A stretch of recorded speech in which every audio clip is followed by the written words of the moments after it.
खुलुमबाय गासिबो जोंनि निउस लागिरि नोंथांमोनखौ जोंहा जमदुवार मण्डल बिजिबि लेंथुमनायाव आरो नार्जारि फार्मनि जे कन्ट्रिबिउसन खालामनायाव फैगौ अर्थात गाबोन 31 तारिख मे मास 2025 शनिबार बार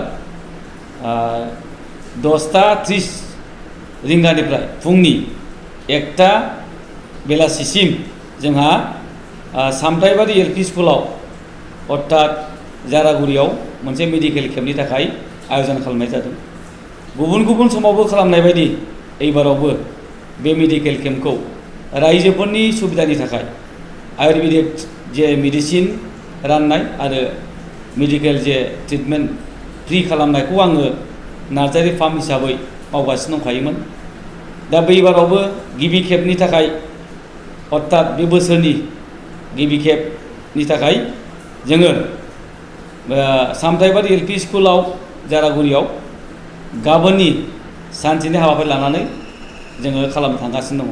बेनिखायनो आङो जोंनि जारागुरि ओनसोलनि एबा दावागुरि ओनसोलनि बा जमदुवार समस्तिनि गासैबो जाय बिथांमोनहा बेमाराव गोग्लैनानै दङ आरो आयुर्वेदिक मुलिखौ लाबोनो थाखाय जाय गोसो जानानै दङ बिथांमोनखौ खावलायहरदों नोंथांमोनहा बे सामथाइबारि एलपि स्कुल जारागुरियाव थांनानै नोंथांमोना गाव गावनि देहाखौ फाहामहैनो हागोन आरो मुलिखौबो फ्रियाव लाबोनो हागोन।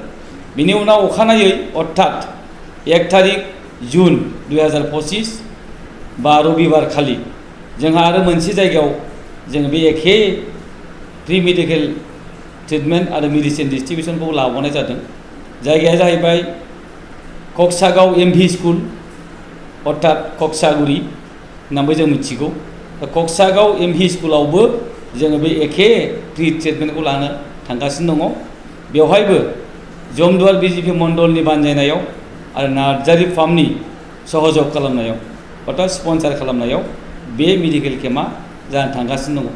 बेनिखायनो आङो बे कक्सागुरि ओनसोलनि गासैबो रायजो राजाफोरखौ जाय बिथांमोना बेमाराव गोग्लैसोनानै दङ बिथांमोनखौ जाहाथे बे बुंखानाय बा होनखानाय जायगायाव आरो थि समाव थांनानै नोंथांमोना ट्रिटमेन्टखौ लानो हागोन आरो मुलिखौबो लाबोनो हागोन।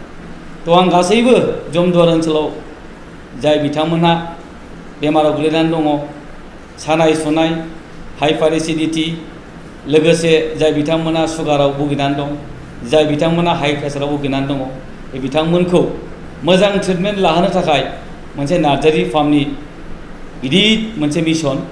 मानो होननानै बुङोब्ला दासिम नार्जारि फार्मनि स्पन्सार खालामनायाव प्राय 27-28टा नाम्बार बे मेडिकेल केम्पआ जानो थांगासिनो दङ। बेनिखायनो आं रायजो नोंथांमोनखौ खावलायहरदों नोंथांमोना थि समाव थांनानै गाव गावनि देहाखौ थिग लाखिनो थाखाय बे नाम खारिनाय जायगाफ्राव जाय जायनि खाथि खाथिनि जे सुबिदा गाव गावनि सुबिदाखौ लानानै बे थि समाव थांनानै नोंथांमोनहा ट्रिटमेन्टखौ लानो हागोन। गोजोन्थों। बे जोंना थिखानाय डक्टर हिमांशु बजुर बरुवा बिथाङा माजुलि आयुर्वेदिक जे कलेज बा आयुर्वेदिक हस्पिटालनि इनचार्ज बिथाङा थागोन। लोगोसे जोंहा डक्टर जयन्त बर्मन बिथाङाबो जोंनि बे ट्रिटमेन्ट खालामनो फैनाय समाव बिथाङाबो थागोन। लोगोसे जोंहा लेब टेकनिशियान थागोन। लोगोसे माखासे जोंहा ब्लाड टेस्ट खालामग्रा एक्सपार्टफोर थागोन।